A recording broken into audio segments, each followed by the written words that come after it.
It's 8 p.m. Hello and welcome to the Citi Newsroom. My name is Frema Adunyame.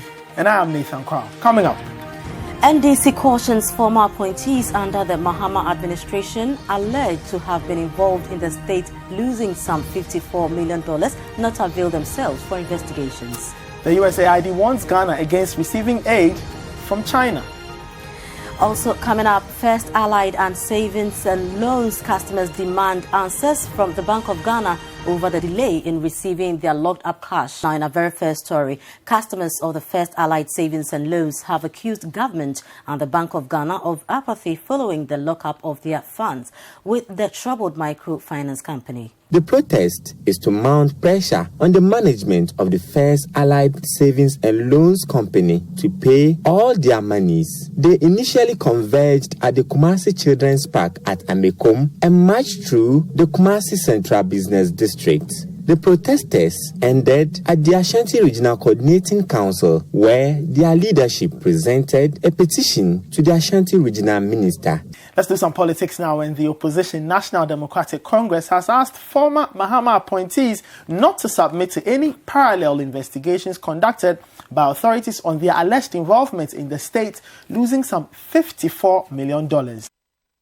A forensic audit reportedly initiated by the Cabinet Committee responsible for the coordination of forensic audits reveals gross procurement irregularities amounting to over $100 million at the Ghana National Gas Company during the John Mahama administration. The audit discloses that helicopters bought from China National Aerotechnology Import and Export Corporation by Ghana Gas was not for the purpose for which it was purchased. The development, according to the report, has led to the state losing over $54 million. The report has implicated Dr. Kwesi Botwe, then board chairman of Ghana Gas, Eric Yanka, Thomas Menu, all board members, and the former CEO, George Sipa Yankee. So far, 19 persons are being investigated by the Economic and Organized Crime Office (YOCO) for their alleged roles. The General Secretary of the NDC, Johnson Esiedun-Ketia, says they will not succumb to any parallel investigations. Why should you be ordering parallel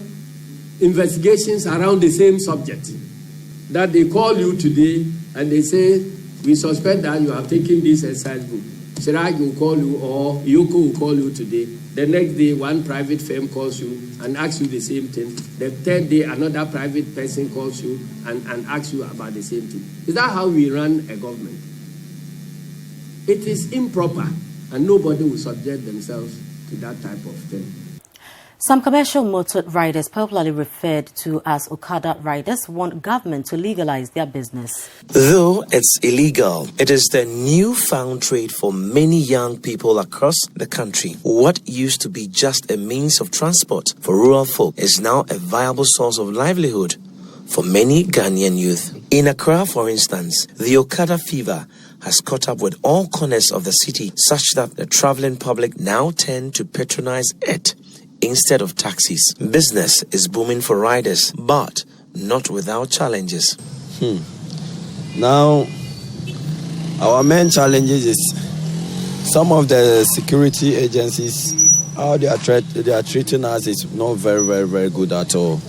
When a security man gets you on a Okada riding, for him to tell you the right thing to do, he will take your money and left you. And the better way for us to live or to do the work to feel is better the president should legalize it for us. And in the eastern region, the farming community of Jakiti has struggled over the years to find sufficient markets for their produce. The reason is the poor road networks that hamper access to and from the community. There is more in the following report. This is the major road linking Jakiti and its surrounding villages to Akosombo. It has been in this stage for ages. Like many problems in the country, the nature of the road has been a major campaign promise during electioneering period. The situation compels residents to travel with extra clothes. Take this road with a white attire. You always have to either cover your head or you cover yourself with other cloths just to protect yourself from the dust. It's not easy plying this road with a white attire. Look, my husband's dressed as here.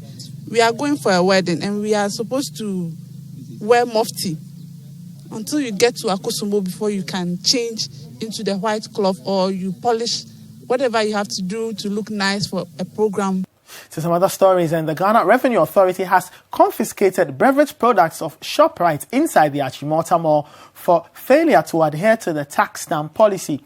The GRA, which embarked on an inspection exercise today, together with the media, confiscated the excisable goods without the stamps. My colleague Marie-France Fojo was with the team and has come through with this report.